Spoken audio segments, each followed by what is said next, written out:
Welcome to the Gravity Well. Here we break down heavy ideas into small buckets that you can handle. Our mission is simple. Help us work through your dilemmas in conversation and process. Together, we and our community will face your dilemmas and make the world a better place for all. In the spirit of truth, I acknowledge I'm a settler on stolen Blackfoot Treaty 7 and Métis Districts 5 and 6 territories. I take reconciliation by seeking the wisdom of elders and individuals who aim to restore water, air, land, life, or community. A healthy living relationship with the earth and each other is our guide. I am pleased to be sitting down with Karrie Lynn Sparvier. Thank you so much for joining me. So the reason why we're here together is my friend Holly Standing Ready brought us together after an incident that occurred on our show. So we had a guest that we supported over 4 episodes without appreciating that we were misrepresenting him. Definitely has credentials in terms of education around Blackfoot knowledge, but is not a member of the Blackfoot community. And we seek to hold conversations with people that we are working together with in bringing people through the crisis that we're facing. So the social, environmental, and economic crisis. And so Holly connected me with you, and I'm so glad to sit down with you. So why don't we start with a little bit of an introduction of yourself, please? So the name I go by right now is Karrie Lynn Sparvier. I am a Two-Spirit trans woman, and my definition of Two-Spirit is that I actually identify as both genders inside. I had hidden my true identity as a Two-Spirit for 52 years, presenting as a male. And the last 3.5 years since I've come out and publicly acclaimed as Two-Spirit, I have walked the feminine path. So in order for me to understand that half, I don't know how long that journey will take or whether or not there will be a balance. I am hoping at some point there might be. But at this point, I have to walk the feminine side of my Journey. Well, and of my identity as well. It is quite a journey. I've learned a lot, that's for sure. As a Two-Spirit knowledge keeper, I'm from White Bear First Nation, which is in southeast Saskatchewan. I am actually Lakota Yapi, which is Lakota Sioux. We are descended from Hunkpapa, from down in the States. Well, our descendants actually came up from the States right after the Battle of Little Bighorn with Chief Sitting Bull. So we are descendants of that group that came up. My legal name is Gary Cassette. I am starting the process to change. I am not taking away the Gary Cassette part. I'm actually adding the Karrie Lynn portion to that name. So I've started that process. My traditional name is Chishingwak Wewesakapo, which is a combination between Anishinaabe and Lakota Yapi. Chishingwak, it means big pine tree in Anishinaabe, and Wewesakapo means standing tall against the wind in Lakota. So short form in English is big pine standing ready. So that's my traditional name. That's beautiful. Was your name given to you at birth? The name Gary, my birth name was actually Gary Sparvier. Okay. But I am from the Wewesakapo family. That's the traditional name. Gotcha. And my name, how I came about to get the name Karrie Lynn, I've had that since I was 5.5 years old. I'm actually 60 scuba and residential school survivor. And for the first 5.5 years after I was taken away at 1 month, I was in 5 different foster homes. I went to 6 years residential school, starting at 5.5 years old. And it was in residential school that I found out that I was different inside, that I had both boy and girl in me, born or assigned male at birth. I went to residential school, and I'm left-handed, and I went to a Catholic residential school. And then the sister superior kind of took me as a pet project to convert me to being right-handed, because at that time being left-handed was considered evil. Right. The word left in Latin is the word sinister. So they interpreted that as being left-handed people were evil. So therefore, they needed to be brought to the light and be converted to right-handed. And they were very unsuccessful with me. And part of the punishment for continuing to use my left hand is they did what some call petticoating. They put me in the girls' uniform, made me sit on the girls' side of the classroom because we were segregated, boys and girls. Mm-hmm. And eventually I moved into the girls' dorm and lived as a girl for 5.5 years. And I realized very quickly after that happened that it was not wrong, that it felt right, that I belonged there. And that was very revealing to me. So I spent 5.5 years as a girl in residential school. And then when I got taken out and permanently placed in another foster family, I had to learn how to be a boy again because I was going to a rural school, like a public school in rural Saskatchewan. And it was in a Catholic area of the province of Saskatchewan, and not a place to be different. Right. And being born boy, I had to be very boy. So, football, soccer, hockey, boy stuff. Right. That was very frowned upon on being a girl. However, the funny thing was that the best friends I had in school from grade 7 to grade 12 were girls. I actually got friends that were boys around grade 9 when other boys realized that I was hanging around with the 3 cutest girls in the class.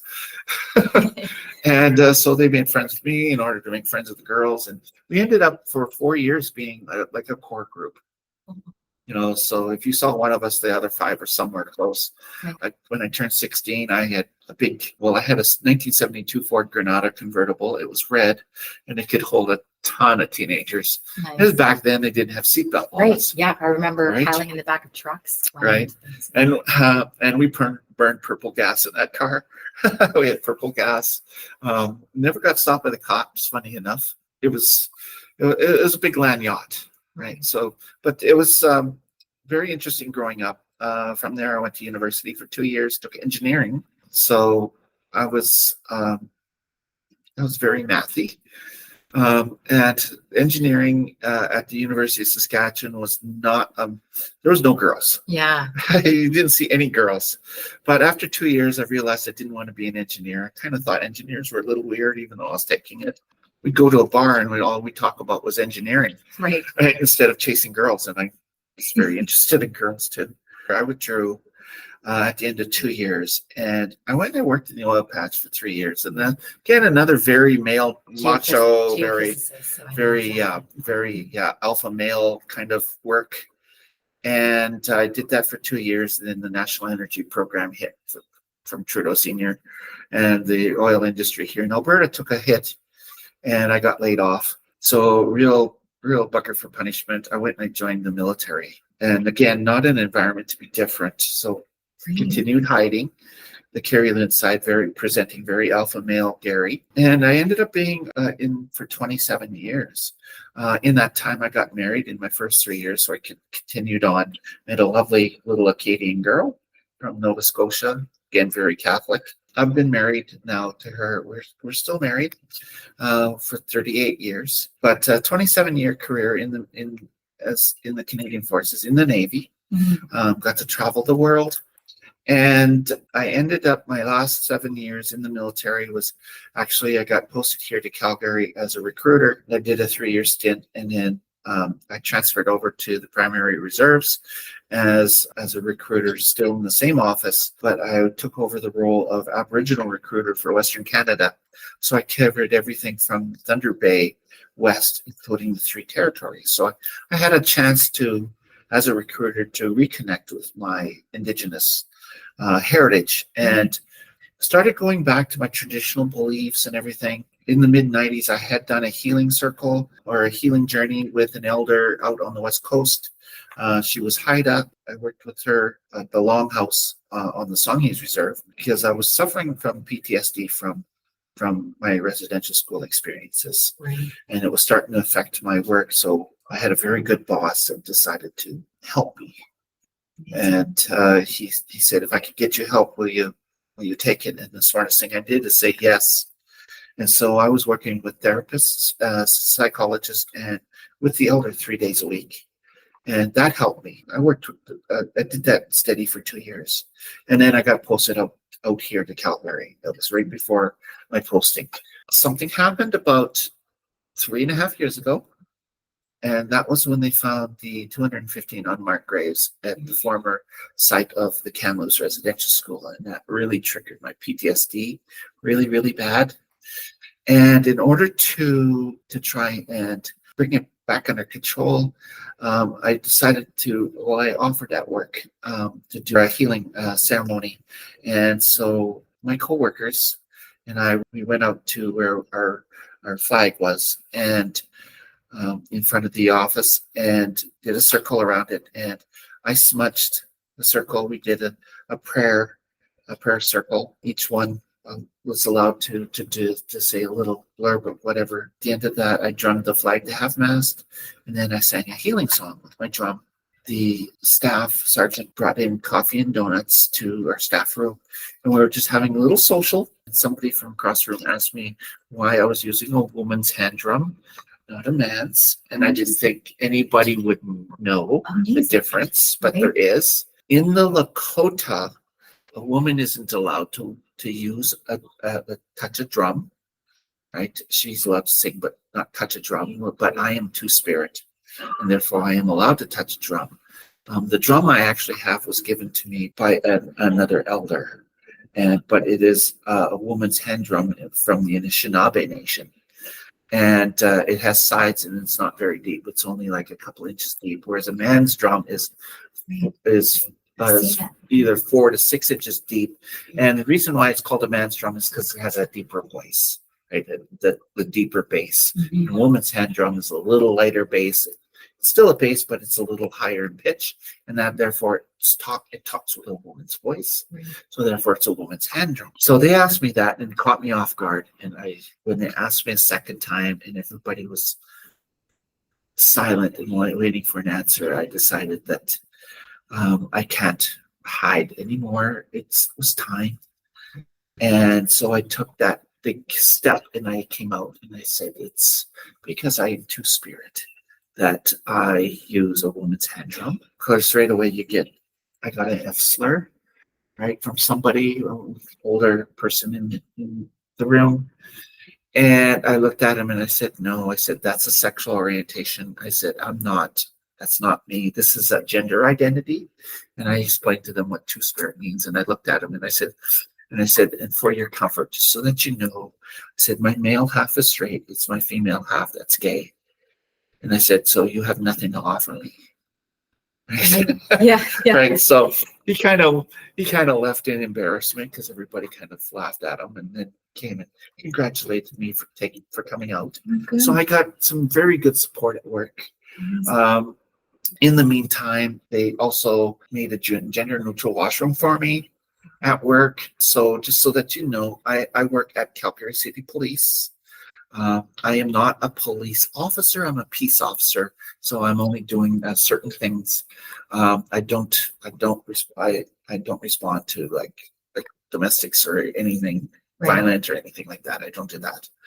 However, I do work with Calgary City Police, and as a result of me coming out and then making a gender neutral washroom in my precinct, because if you do a change in one city building, you have to do in the mall. All the precincts now have a gender neutral washroom, as well as I think City Hall and various other city buildings are now doing that as well, converting that as a result. So as far as I know, I am the first open transgender woman as a member of Calgary City Police. I believe in 2016 there was a transgender man. I don't know their name, and even if I did, I don't have the privilege of outing them. Right. But gender neutral washrooms are now the norm, which is good. And that's a very big step forward because everybody uses gender neutral washrooms every day. Your bathroom at home is a gender neutral Yes. washroom.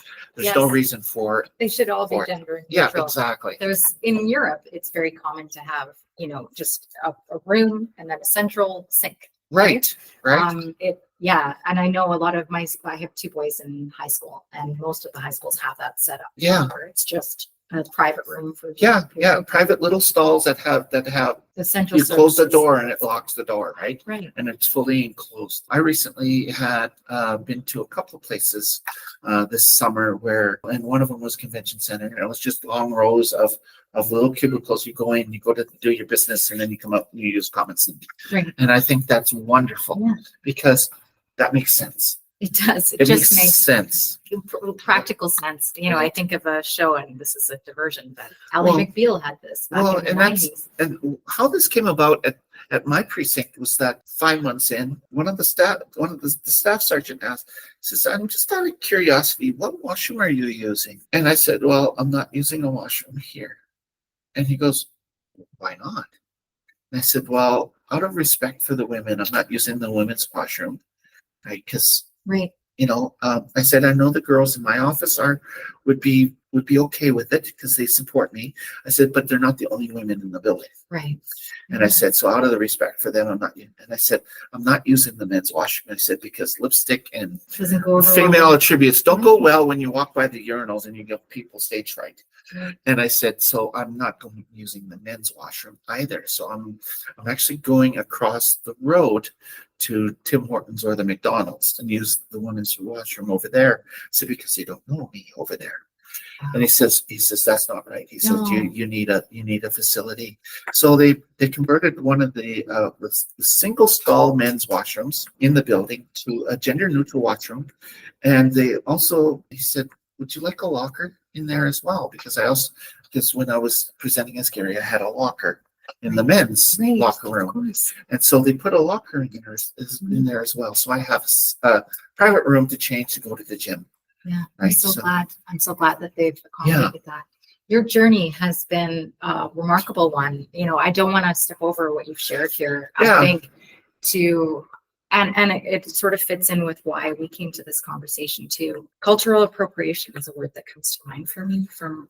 So cultural appropriation, there's a few different aspects of it, right? One of it is the one that we saw most commonly is costumes. People making costumes that resembled our sacred and traditional regalia. But selling it in costumes, in costume stores, right? It's not only it's very demeaning to us. And it not only is it demeaning, but it also perpetuates stereotypes, like bad stereotypes. And one of the biggest bad stereotypes is the Hollywood movies of, the early 20s, 30s, 40s westerns, that all natives were savages, and they were all on the warpath, and they were all out to kill white people, and and they attacked every wagon train or wherever it was or whatever. And that's simply not true. Again, it was Hollywood. It was sensationalized. It was made more sensational in order to sell the movies, right? Right. And then you had the hero, right? That always came to save the day, like the Lone Ranger type, right? If there was an indigenous person, they were the sidekick, like Tonto. Right. Growing up, I actually hated the Lone Ranger. I hated that show. I hated Tonto. And the reason why I hated them is because he looked like me. He looked native. He looked like me. Whereas previously, you had actors that were made up to look. Right. Like, that's interesting. And they were white actors that made to look native, right? Right? You had Dustin Hoffman, you had Steve McQueen, a lot of those Hollywood actors. If there was, if you needed an actor, right, they didn't put an indigenous person in there. No, they put a white person made up, right? Again, it was the worst form of cultural appropriation, and that is our version of like red face. Like it's our version of blackface, right? Right. Yeah, absolutely. And that is like the worst type of cultural appropriation in my mind is to do that. Yeah. And then take things out of context. Right. From Indigenous people. Like our powwow is a celebration. It's actually a ceremony, the powwow dancing. It's cultural appropriation. They call it an office get together a powwow. Right. Because because you're using the name of a ceremony. Right. For an office get together. Like it's a so meeting. Let's all have a powwow. But well, no, that's not a powwow. Right? Powwow is sacred. Right. Yeah. That's another cultural appropriation of it. So it's not only just clothing, articles of clothing, and it can be words, yes, right? Absolutely. Right. Well, and I think this might be a reach, but I want to put in here as somebody, as I mentioned, geophysicist background in oil and gas. One of the things that really concerns me is red washing. I don't know if you're familiar with this term, but it's when something that is presented as a collaboration with Indigenous communities, when really it is, you can participate provided that you also are doing exactly industrial harm. You know, you talk to one Indigenous person. Oh, we did our cultural obligation. We consulted with the Indigenous community. When you only talk to one person, that's not Indigenous consultation, right? Indigenous consultation is when you approach the band either through chief and council and talk to the elders. Right. You need to talk to the elders, not just the chief, not just one or two counselors, right? You need to talk to the elders. Arrange a meeting with the elders, get the elders together, right? And that is how you consult but you got to allow them an active voice in the decision making and listen to them, not just do your due diligence. Oh yeah, you talk to them and then whatever they said you disregard. That's not consultation again. Right. Well, and that sort of leads into my second question for you. So I agree. There's a lot of assumption, box checking exercise where we've spoken to chief and council. We gave them 3 weeks. They didn't complain in those 3 weeks, so therefore we're moving forward. Well, and that's the thing too. A lot of companies they're money driven, right? Money driven, and time is money. Well, in the Indigenous cultures, things happen when they happen, and you know what? If it takes 3 weeks, if it takes 3 months, it might take 3 years for them to think about it and get back to you on things. You can't put a time limit on it because in the Indigenous culture, take for instance, I'm wearing a watch. And what I do when I go on the res is I take it off. Because when I go to the res, things happen when they happen. I'm back with my people. When we meet when it's supposed to happen. Right. Not on a timetable, right? Not very different. And like you said, there's this ingrained time. I wanted to touch on a question we touched on before we started here. Yeah. From your two-spirit angle. So one of the things that I think persists in our decision making is the idea of binary thinking. So this idea that, this consequence, as long as it's successful, I can keep moving forward, right? If each incident is a quote unquote win, then we're moving forward rather than thinking about the consequences of the things we do and how it comes back around to us. So I think this is part of why the trans community is being isolated in terms of you're representing this different way of thinking. And I'm curious what your thoughts are from your experience. Do you think that there is an opportunity for people to learn to think more consequentially? Okay. Yeah. First of all, you mentioned the word binary thinking, and that actually stems from a way to control the masses, starting with the Dark Ages and the Renaissance. It was a way the churches and the rich used to subjugate and keep the poor, right? And weaponize religion. Right. Weaponize religion. And in that is binary thinking, only male, female, marry for procreation to get more followers of the church is the ultimate goal, right? And the rich, The economy, yeah. right? To keep the rich, and has permeated all of like European culture, right? Mhm. Well, what we call Western culture. However, it wasn't the norm if you looked at the grand scheme of things on the entire planet. Other places, Far East, Middle East, Africa, you look at North and South America, which wasn't so-called discovered yet. Those different cultures had different ways of thinking. They didn't think in the binary. There was gender, for example, was a spectrum.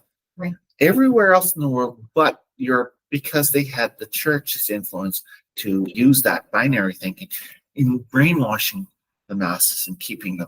And I like to think that the Catholic Church was the original gatekeeper. They were the ones that brought in, if you don't listen to us, if you don't be good, if you don't give us all your crop and everything, and you don't listen to the clergy, you're not going to get to heaven, right? If you do any act that is not approved by the church, you're not going to get to heaven, right? You have to go through us to get to heaven, right? So that's gatekeeping in its finest form, right? So, and that's what the church has pushed, right? Everywhere else there was different genders. Yeah, well, even in Greek mythology, right? Like we've learned about this as well, and hermaphroditism was revered. Well, and Julius Caesar was known to be the man's woman and the woman's man. Right. So much female, like they dressed as women when they performed, and yeah. But he was you would probably consider him bisexual. Julius Caesar. Right. I didn't know that. But that's incredible. Right. The Romans, well, I mean, look at Caligula, took sexual deviation to the extreme. Right. But the gist of it is that the Christian churches that weaponized religion and had really pushed binaryism in order to control the masses. Right. And they use that, and you start off at a very early age to accept that, and that's the norm, and that's what's expected, and you try to fit in that when you're raised in that environment, even if you are different and you're different, right? But if you read the Bible, God loves all His children. God made them the way they were supposed to be. Right? God doesn't make mistakes, and if I'm a mistake, then God's flawed. Right. Yeah. Well, this is just it. It's and actually, from, again, I always like to bring it back to scientific perspective. But even the scientific perspective, you want to get into the genetics, right? There's not just XY. There's XXY. Yeah. There's XXXX. There's XXYY, right? And there's a combination of all the X's and Y's. And how do they determine gender? You're trying to fit them into two boxes when they don't fit. No, you're trying to put round pegs in a square hole, right? For a lot of people, there's intersex. Right. There is men born with women's brains, which is what I was. Right. Yeah. Right. Well, this is just it. It's a spectrum, and like another example of this hierarchical decision making, like you're describing, is in the medical system, mostly tested on male. Most things, right? Exactly. And then we only see when we're treating people, we're not necessarily treating them properly because we didn't look at the spectrum when we made these medical decisions. That's right. For example, this potential trans policy that our provincial government is pushing, which is to not allow children to be to have proper hormone balances as their gender can be fluid. And the trouble with this is that it's not only going to affect trans kids, it's also going to affect straight kids, cis kids. Oh, wow. And that's what a lot of people don't realize.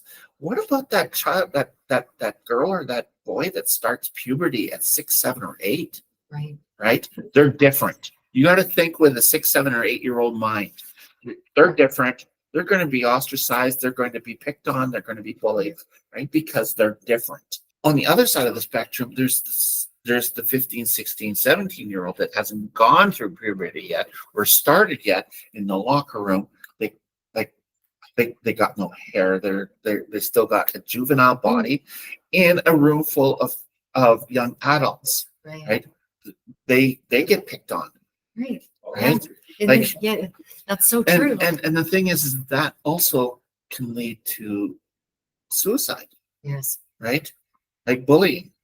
I'd like to say, bring a little bit of pride in here. Pride isn't about making your kids different. It's not about making them gay or trans or anything. Pride is about stopping queer kids from becoming dead kids. That's what pride is actually about.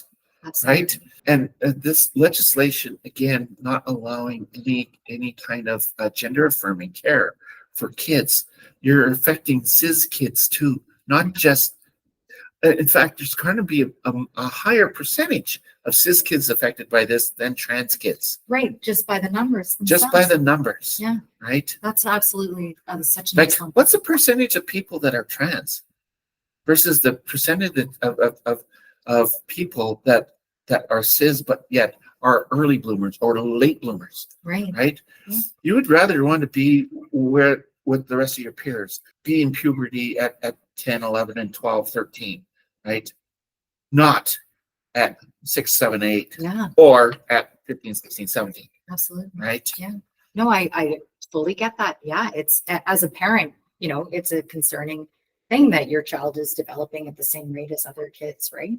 Throughout. So yes, I mean, the more that we allow this to be the abnormal to be, considered normal, the better we are, right? Well, look at my class going through school. I had 12 in my class, right?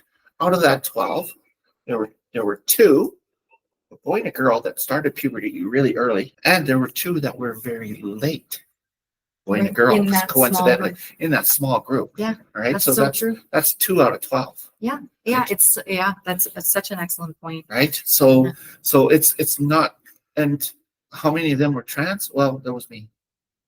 Right.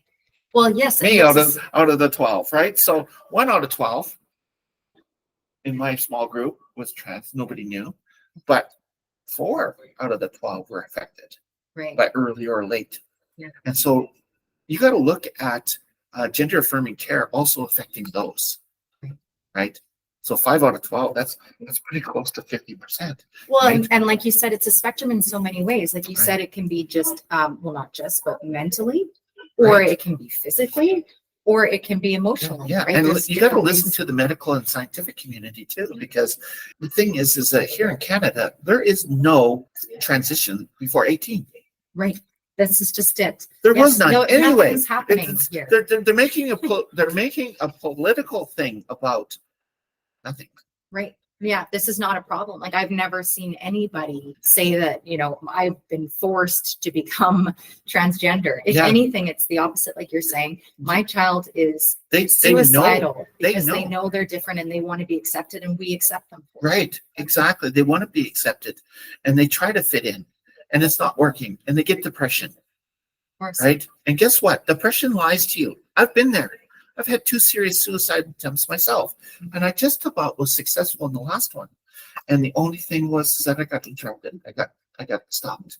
But depression had convinced me that the world was better off without me, right? Because what I was not acceptable to society. Right. And it convinced me that I better not exist. Like, the world would be better. The thing is that what they don't tell you is that taking that extreme affects all those that love you. Right. Yeah. Right?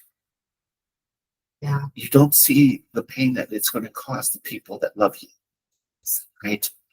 Even though you are in so much pain, that's the only option you see. Of course. Yeah. Yes. And this is, the opportunity that comes from your experience and people understanding your experience. But with depression, you only see your hurt. That's it. You only see your pain. Right. You can't see because you're blinded. You can't see anybody else's. Right. And that's what's going to happen to kids that can't be given puberty blockers. Puberty blockers is not, it's not HRT. It's not hormone replacement therapy. It's not transition therapy. Puberty blockers, all it does is stop the puberty that that child doesn't want at that time. Right. Right? Like in my mind, it is almost child abuse, but to not give them puberty blockers.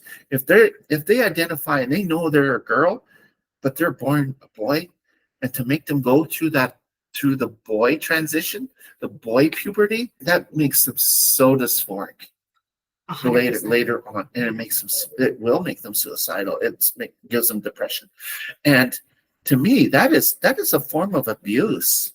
Well, not especially. Also, as you said, intersex children. Yeah, There are some kids that have, from what I understand, they have an absence of hormones, and they need them in order to actually develop as an adult. exactly. So we have to make sure that we're not looking at this as necessarily As a binary black and white situation, Exactly. because it's not. no, It's not. Again, it's a rainbow.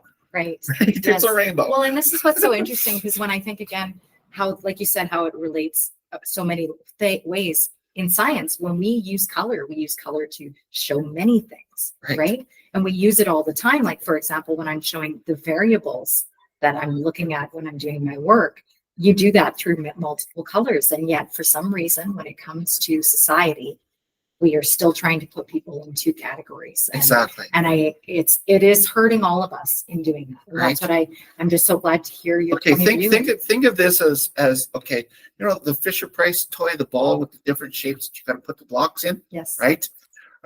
That's gender. Right. Gender is like that, right? You can't put the different shapes in only two holes, Right. right? There's only two that goes in them, but there's all those other shapes, and that's what the actual true gender spectrum is. It's all those different shapes, Yeah.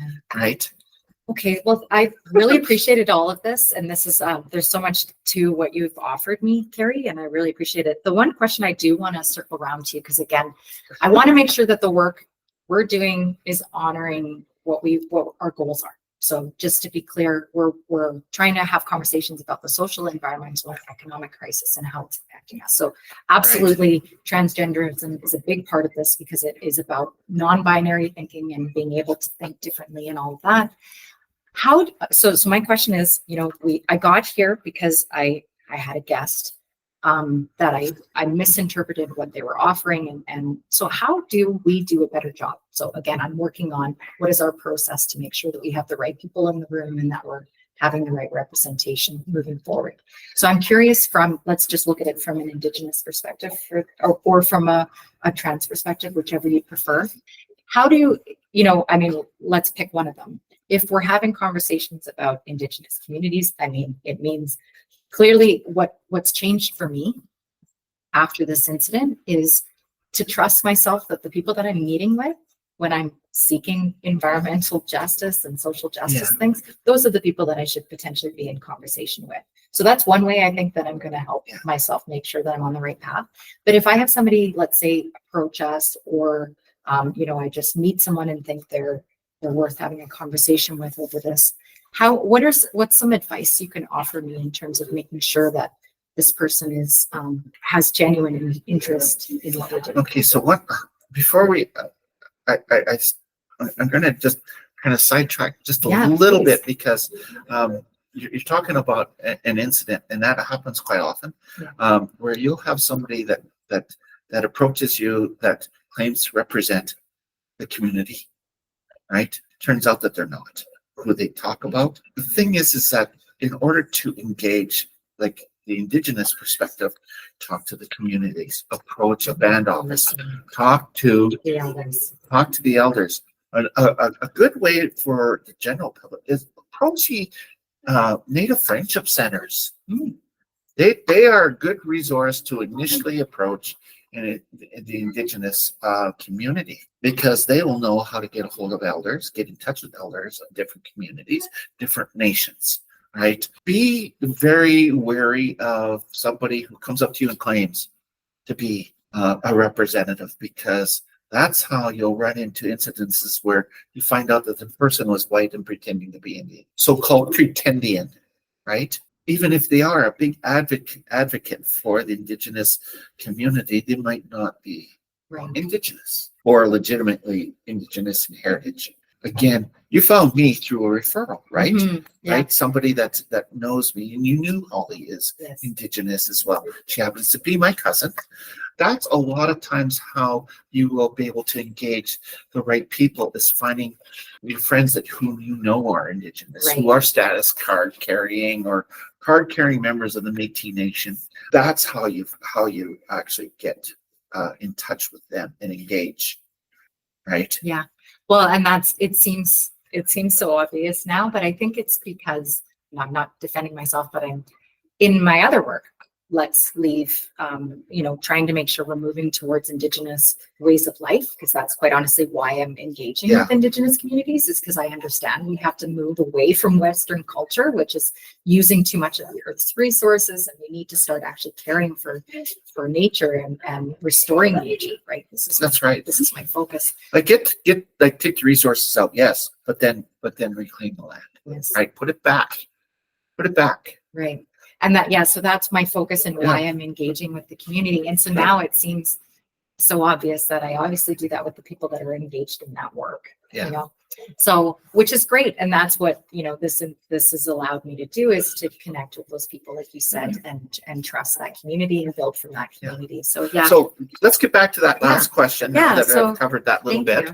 I just, I'm trying to make sure that, moving forward I want to maintain, not only find representation, but have conversations that are maintained. How would you open and keep communications open with communities, right?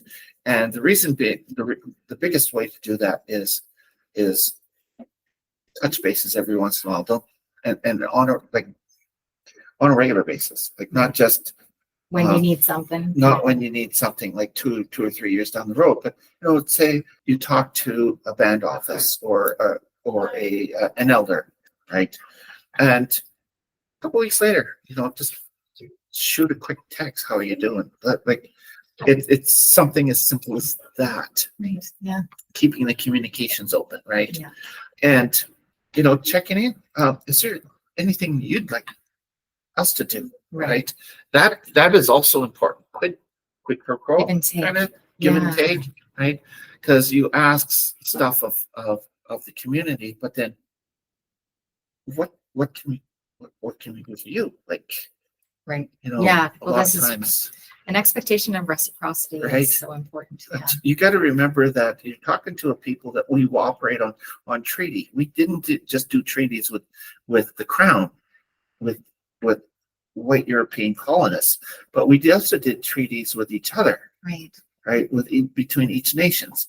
Like we'd often we had gathering of the nations, which happened to be what Custer had attacked the Battle of Little Bighorn. But it was a bunch of different nations that were together. It wasn't just the Lakota, but there was Kiowa, there was Comanche, there was different nations there, and that's where they sort out territories, where they're going to winter, where they're going to hunting and stuff like that, right? And cooperation, and that's also how many young Native people got mates, because you didn't want to marry within the tribe, because all chances were you were too closely related, right? And the elders knew that, right? So there was oftentimes you arranged sort of, right? And then they would retaliate and steal a couple of the horses that were actually out to be stolen, right? But so I mean, there was always a give and take. Indigenous culture is about balance, right? Balance of power, balance of spirituality, balance. Everything's in balance, right? And that's what we're looking at. You got to balance the harvest of resources with maintaining the environment, right? Which up until this point, big corporations have had very, very poor track, very poor. right? Yeah. Look at all the abandoned oil wells, Yes, thank you. right? It's a $260 billion problem and opportunity, really, Right. is how I look at it. It's our economy going forward. To me, and that's what's going to bring us together. And that's why I'm doing Yeah, this conversation. no, exactly. You didn't balance the harvesting of the resource No. with the maintaining the environment, or maintaining, or even thinking about like the cleanup afterwards, right? Yes. You didn't balance that. No. Didn't have the It's been plan in pushing it place. off. And again, Pushing that's it that off, binary thinking. right? If we keep winning, if we keep growing, eventually we'll be able to do this. You know, wells were sold between companies. Wells were sloughed off between companies. Oh, this company went bankrupt. All their oil wells are just abandoned. And it's like, no, so nobody's responsible for it. Well, I'm sorry, but the whole industry is, 100%. right? I'm Also, sorry, on but association. all of the companies are held accountable for every single oil well. It's not just the ones that own the well, it's the entire community of companies. Right. That's right. The Orphan Well, that's precisely how they Right. designed the Orphan Well Association, was whoever is here is responsible. Period. It's not just the one that the defunct company That's that right. that owned it, Yes. right? Is there anything that you want to touch off before? Like, you're welcome to bring up anything that you'd love to just share with people, either about your journey or about, like I said, I don't want to step over what you went through, No. being a 60s scoop kid, and also hearing, I didn't appreciate that they would do things like dress people in another gender to punish them, in a sense. Like, it's remarkable to me what But you've they're gone through in talking your they're ability talking to- about our like the government policies. They're talking about, trans people going into our trans schools and making kids trans. No, guess what? The nun did that to me. Right, That was a white person, right, that put me in a dress, not another trans person. right. Don't tell me that it was trans people. Trans people aren't doing that. Trans people, we just want to exist.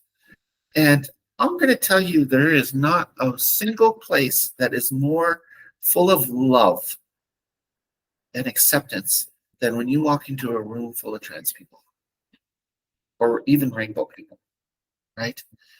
Like, I joined a couple of different organizations, one of them being Rainbow Elders. Mm. And you walk in there and you instantly feel safe because you're in a room of queer, LGBTQIA2S plus people, all the letters of the rainbow. And there is nothing but love for each other in there. Right. And if there was that kind of love for a fellow man everywhere else in society, there wouldn't be war. There wouldn't be conflict.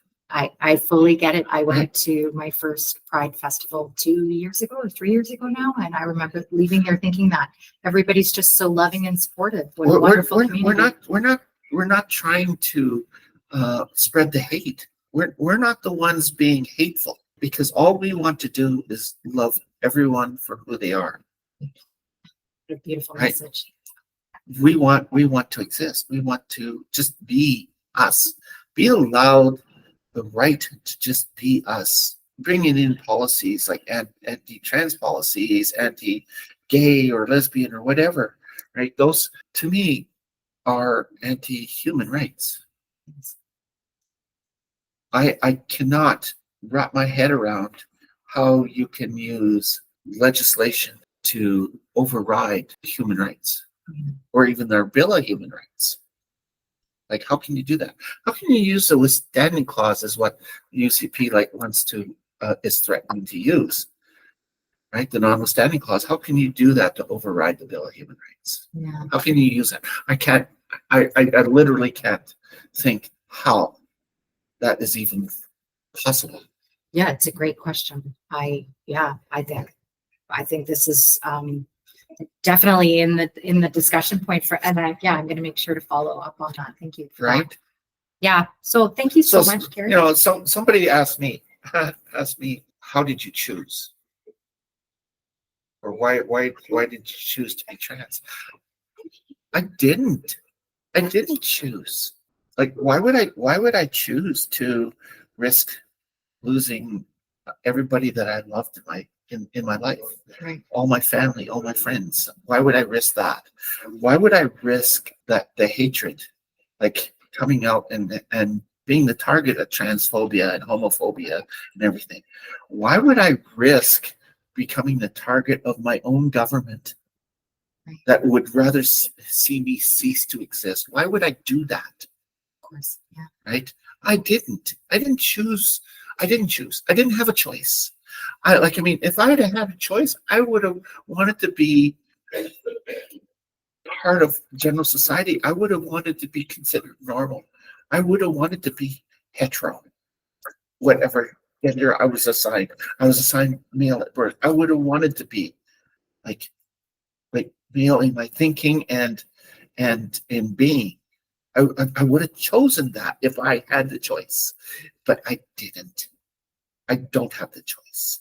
Yeah. And thank you for being brave to be yourself in spite of all of, like you said, the pressure on this community right now because of what it means for society. I think it's a really big opportunity for us here to really come together in our human rights and our human care for each other as humans, period, and come through this a better people, a more aligned people. And the reason why I've seen this in other jurisdictions, and the reason why they're using this issue and making it such a big issue is they're using it as a smokescreen so that they don't have to address the other really important issues like housing, our economy, right? Again, reclamation of those abandoned orphan wells. That's right. Like big issues. Yes. They're using the trans issue as a smokescreen, as a distraction, and people have got to realize that. Yes. And it's only a very small minority of one political party that has got the power, right, to drive the conversation, right? Yeah. And that's, it's funny because I really do believe, and I think it's going to become more evident as we go on, that these issues are so tied with the environment too, because we don't follow data when it comes to the environment either, like you're saying. So this is all, let's just let people be people. Let's make space for being in community with people that have genuine interest towards helping us. And don't just pay lip service. Listen to what they're doing and actually work with them in coming up with policies. Absolutely. Right? Like literally get them truly involved. Yeah. And that's what you got to do, like even on corporate levels. Yeah. Right. 100%. Yeah. Thank you, Gary. This has been amazing. You're very welcome. Thank you so much for your time, and I hope we get a chance to chat again. Yeah. Thank you for having me.